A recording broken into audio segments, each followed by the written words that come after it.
Okay, so we are officially getting started. Hello, everyone.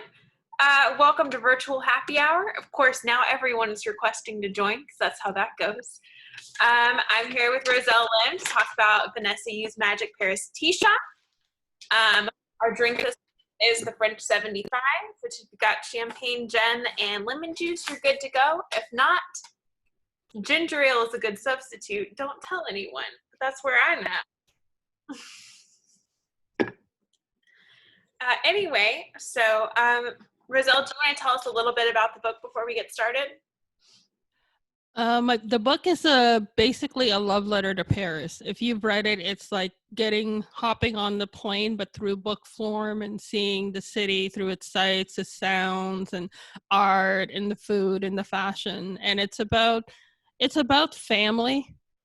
Vanessa's a clairvoyant, doesn't have any control over her gift.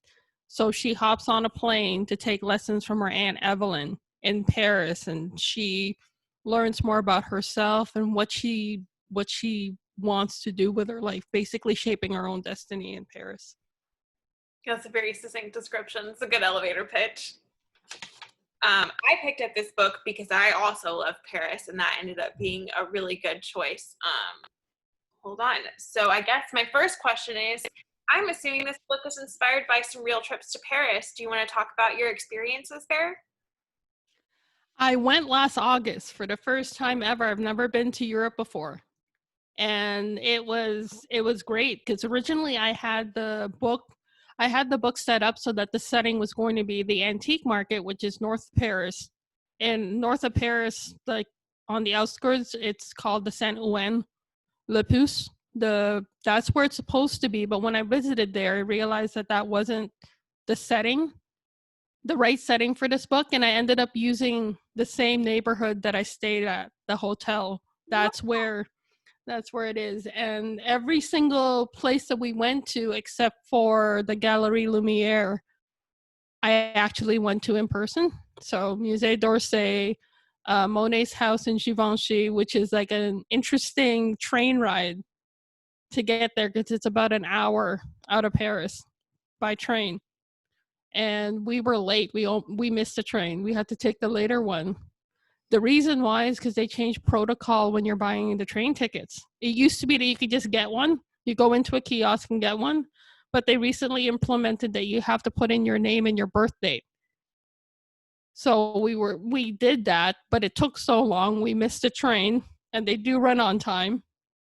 So it's just everything. Like you have to eat your way to the city and walk the city and all of that. Like I ate a lot of crepes, and I pressed my face against every window glass of like every bakery I could see and candy shop and all of that. It's just everything tastes so different than it is like here in North America. What's your favorite? And unfortunately, oh no, go ahead. I was gonna say, unfortunately, like you can't, unless you find somebody who like is a really, really like trained there and is a really good patissier, it's kind of hard to get something that tastes the same.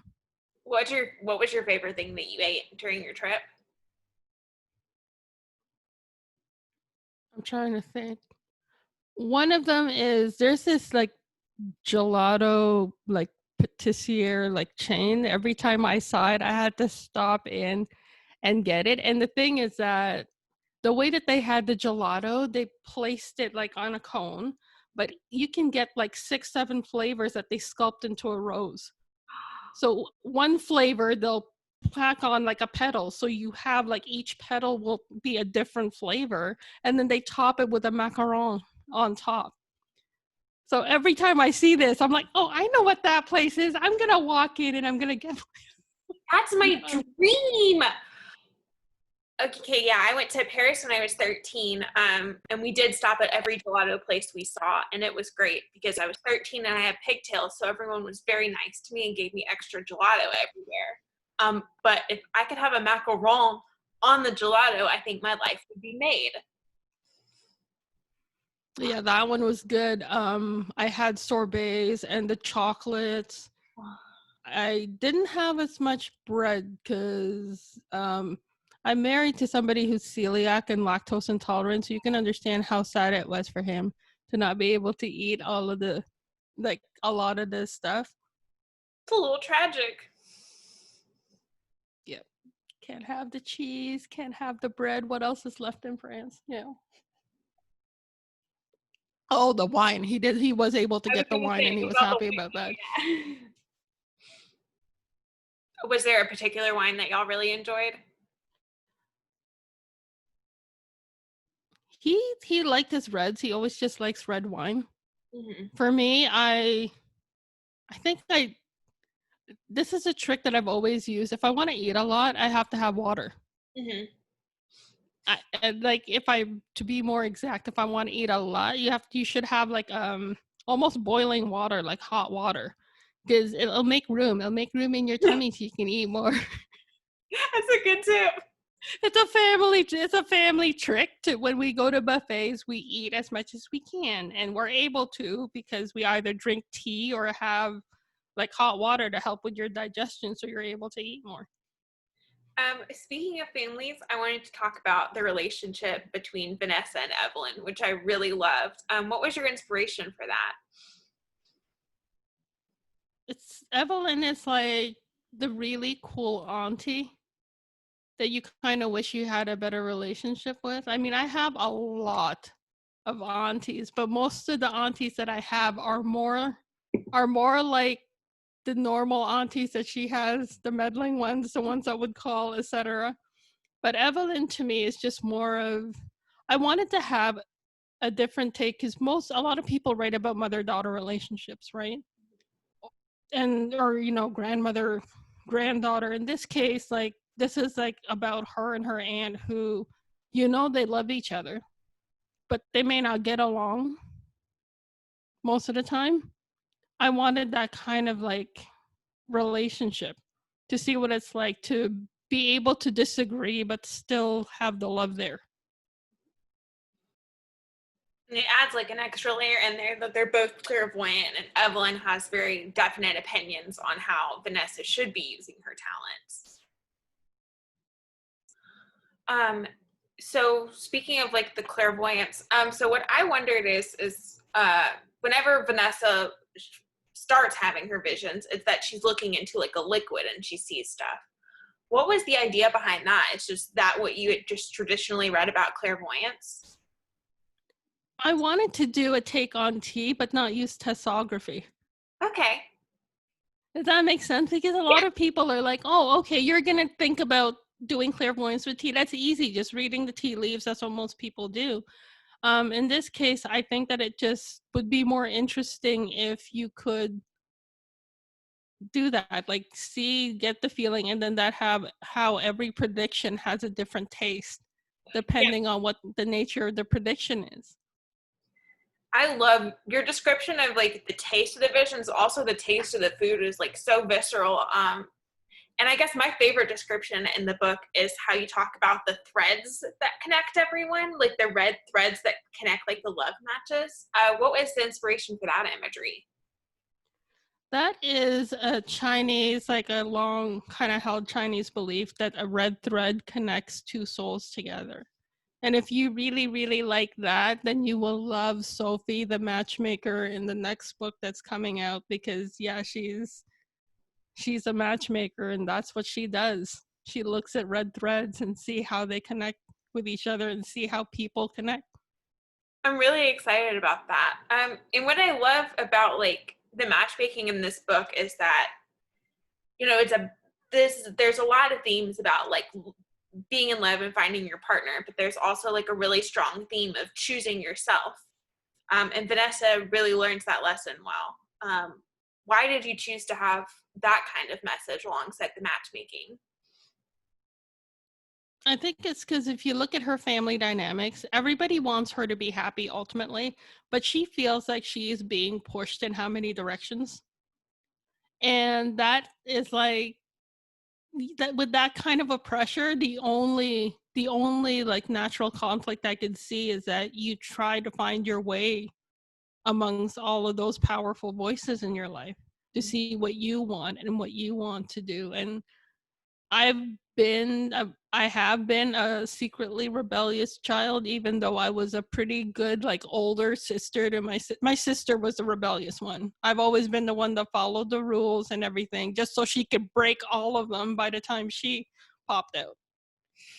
So it's interesting to kind of inhabit that rebellious spirit as well. What books would you recommend to people who want to read more about Paris? Oh, goodness. I tend to really like nonfiction. Like, if you're like the travel guides, which I picked up two, and they were very helpful, and I can't remember the name of them. But they're like, if you're gonna travel to Paris, I really suggest you pick up like one of those travel guides, because it's fun to look forward to what you'll be doing. But also the phrase book at the back, it really helps. It really does, to go there and to speak like a little, try at least attempt to speak a little bit of the language, and they really appreciate it They do, when absolutely. you do. Yeah, that was something I noticed, is that everyone had told me how unfriendly the French people were going to be, but my dad and I were pretty determined we would get some basic phrases down. And once we did that, everyone was super welcoming. It helped that I'm semi-fluent in it, so I could read, and well, my husband's monolingual, so it didn't help at all. Okay. So I just wanted to ask you about, I love the blue butterflies. Where did that idea come from? That is from visiting a butterfly conservatory a while back, because they have so many pretty ones, and I understand, like, it's the prettiest. Like, to me, yes, monarchs are pretty and the other ones are pretty, and that viral candy cotton moth thing creature that looks like a Pokemon looks pretty, but the blue morpho is just one of those butterflies where it just captures you because it's so blue. And blue things don't there aren't as many blue things in nature. Like, there are a lot of birds, but it's so vibrant.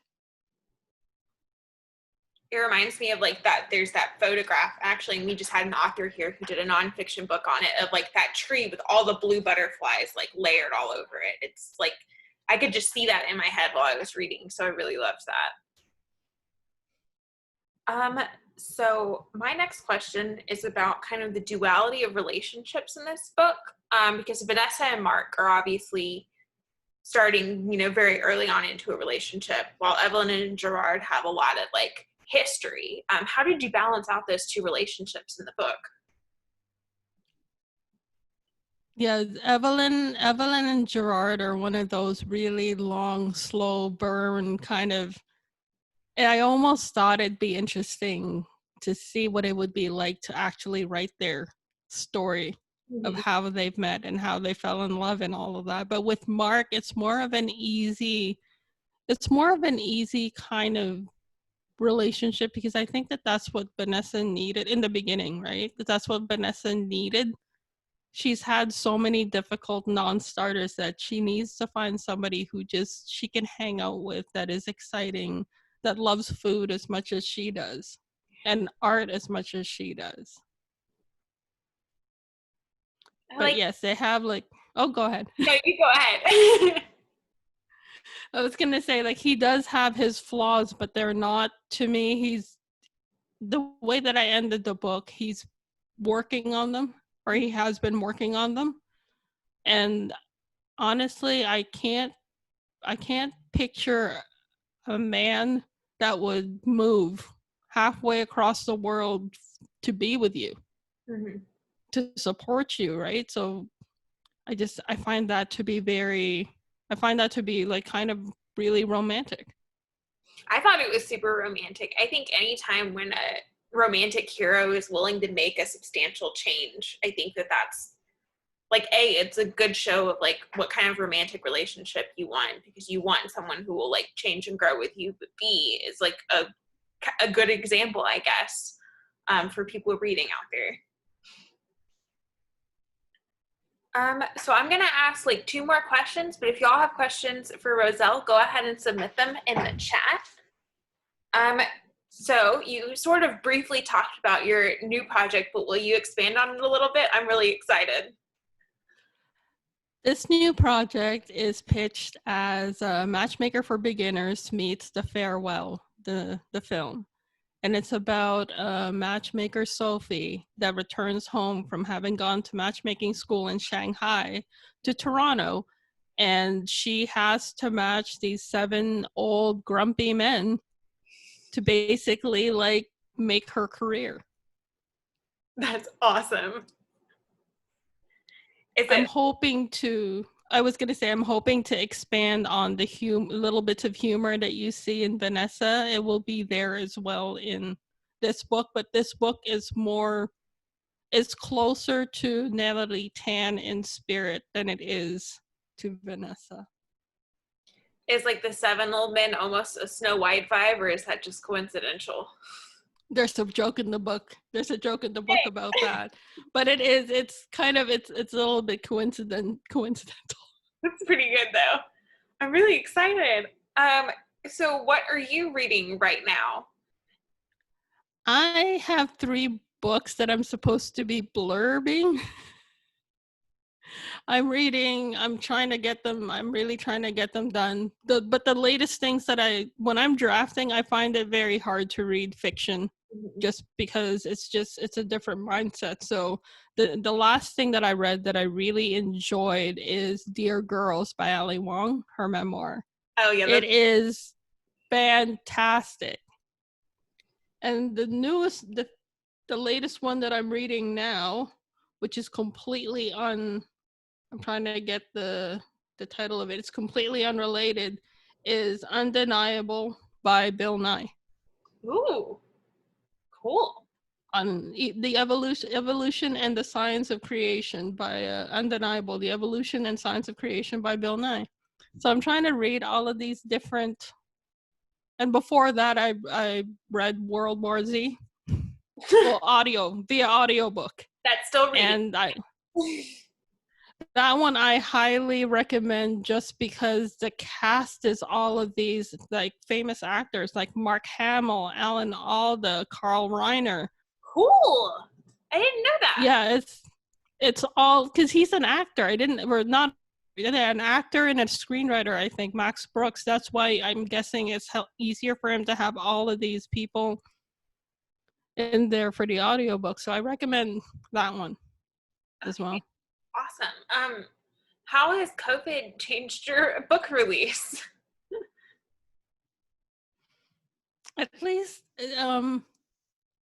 it's just kind of like it's different because last year everything was normal. Yep. This year, obviously, the launch was online, and it's different because when you're like having the launch in person, you get to at least be with people. And for me, I was planning all of these things. Last year, I got a baker and I commissioned dumpling cookies, like little cookies in the shape of dumplings that are in a lime ginger flavor. That sounds amazing. With a custom flavor. And what I was hoping for this year was to custom order like a whole big batch of madeleines that were chocolate dipped. Oh. Yeah, that's what I was planning, and that kind of went out the window. And I think for me, it's kind of hard. It's very hard. Like normally I don't like to go out. I'm a homebody, but that's by choice. But now you don't really have a choice. You kind of should be staying in unless you need to, or unless you can safely go out, wear your mask. But it's been kind of like pretty difficult, and the fact that my kid is home, that she's been on March break since March, has not helped.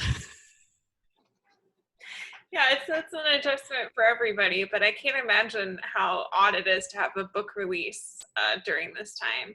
Although I will say the great thing is that we get to host authors like you that we normally, wouldn't have access to since you're in Canada. So that's awesome. No one ever wants to make the trek quite so far to Mississippi.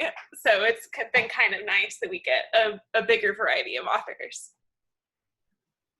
Okay, y'all, this is the last call for questions. We have someone who wants to come in the meeting right now. They're super late. I'm going to let them in. But if y'all have any questions for Roselle, now is a great time. I had a question, and now I have to find it on my sheet. Oh, I wanted to talk to you a little bit about genre. What genre do you consider this book? Because I've seen it shelved as romance, but I've also seen it shelved as women's fiction. To me, it's general fiction. It's honestly general fiction because I get so sad when I hear from romance readers and they're like, there's no like kissing. There's not enough kissing. Like there is set expectations in romance that I read romance. I love romance, but like my book doesn't deliver on that. Like I can't give you porn. I can only give you food porn. That's my book, right? We'll take it. But it's that, like, all of my books has always been the emphasis on the main character's journey to finding herself and finding where she is and what she wants from her life. And that's like classic women fiction. And yeah, I kind of feel sad for disappointing the people. Like Vanessa is a bit of a departure because it's got more romance than Natalie did. And for my third book, it'll have a romantic subplot, but it won't be as much you have seen happen with Vanessa, because with Vanessa it was Evelyn's side. I'm pretty sure a lot of people really loved Evelyn's subplot.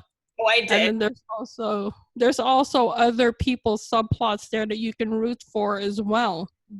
Like all of this, because it's just like the City of Love. But yeah, that one has more romance in it, but it's still, I don't think that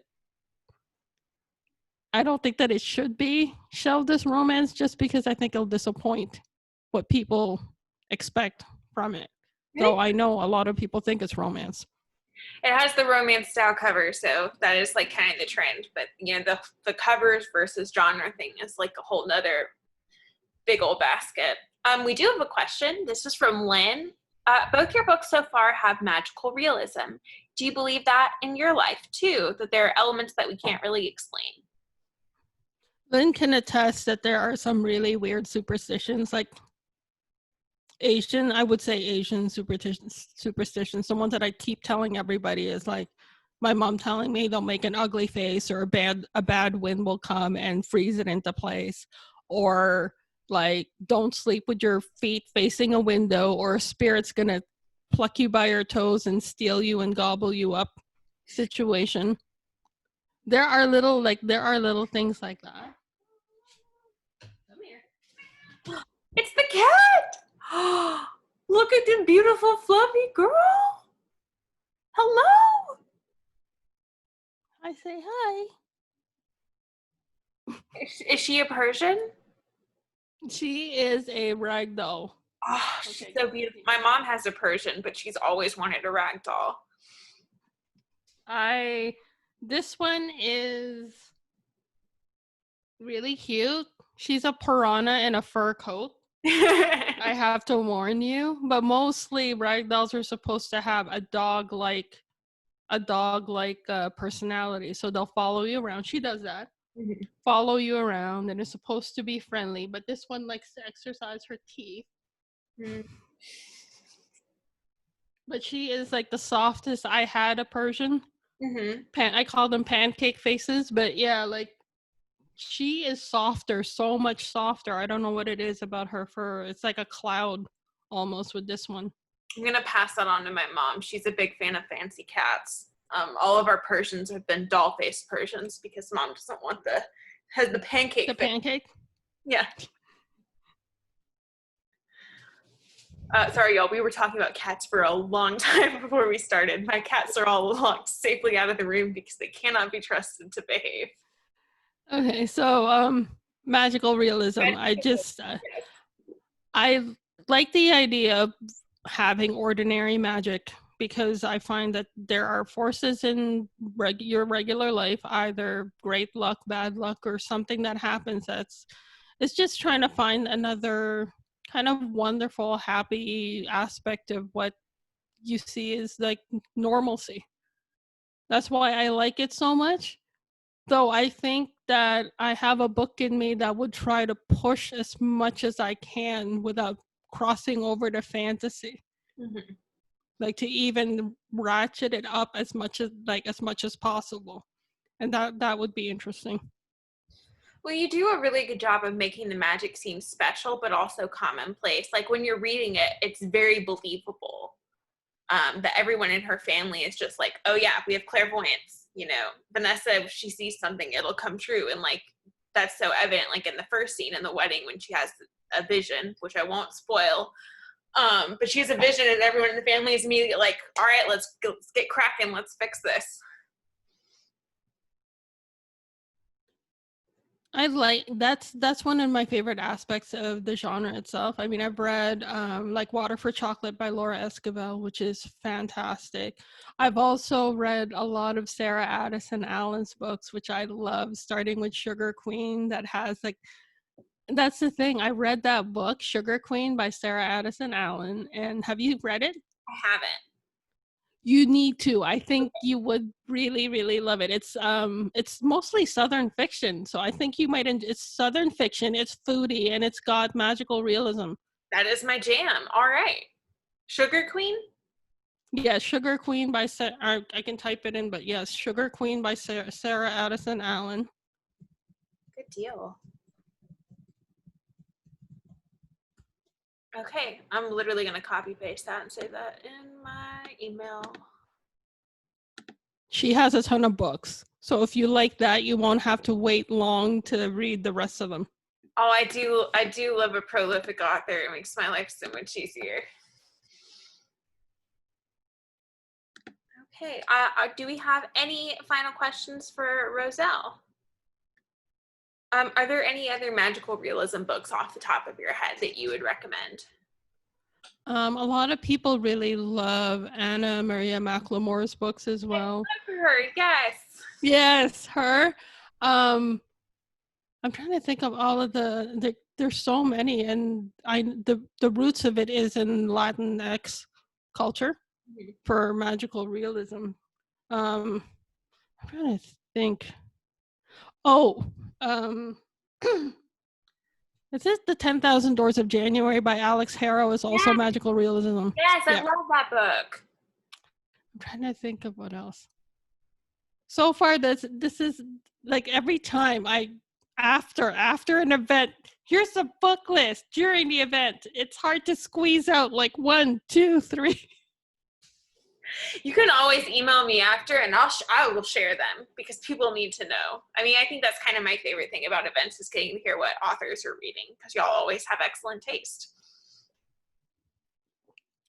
Because I'm trying to think of what else, but yeah, those are the ones right now off the top of my head that I remember that are quite good. I mean, some of Amy Tan's books, which I grew up on, it has like magical elements to it.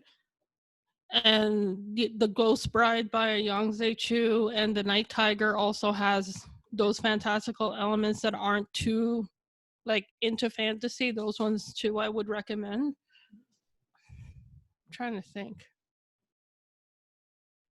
I think Helen Oyeyemi's books are also magical realism as well. Yeah. Like the Gingerbread, Snow, I can't remember. Boy Snow. Yes. Good. That one. And I think the Gingerbread is I think the newest one. Mm-hmm. Yeah, for now, those are the ones that I could remember that really clearly stands out. Those are all excellent. So you have excellent taste. Oh, just remembered YA. Yeah. The Language of Cherries. The Language of Cherries by Jen Hawkins. You would love this one because it's got it's a novel that's set in Iceland. Ooh. Yeah, look it up. The Language of Cherries. Let me just write it down. The Language taste again. of Cherries by Jen Hawkins. Okay. That one is, yes, it's set in Iceland.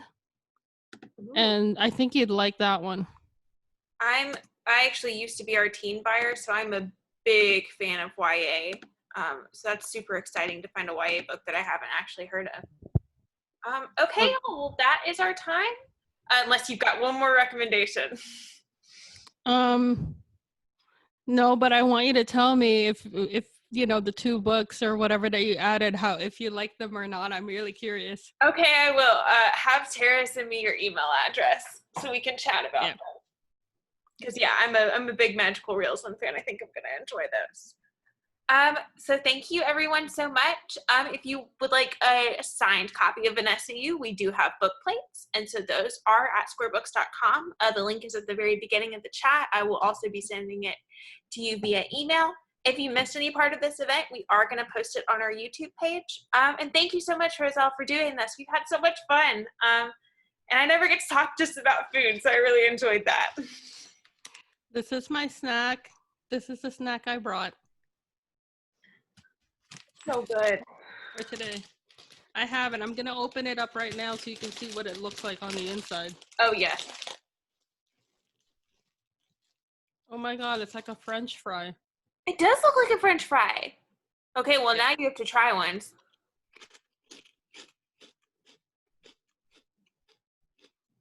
It's like a miniature deep fried cruller. You know the donut that's got a little bit of the sweetness that's got the braided in, but it's a miniature puffy, airy version of that. Okay. I want those. I also want those butter chips you were telling me about before we started.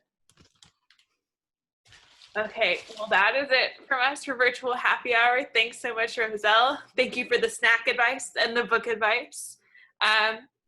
If y'all want to come to our next event, it's tomorrow night. We're doing Crossroads Book Group, and we will be talking about how to be an anti-racist, which is a fantastic title. Anyway, so, we got one message. Susan says thank you. Thanks, Susan. All right, that's it from us. Bye, everybody.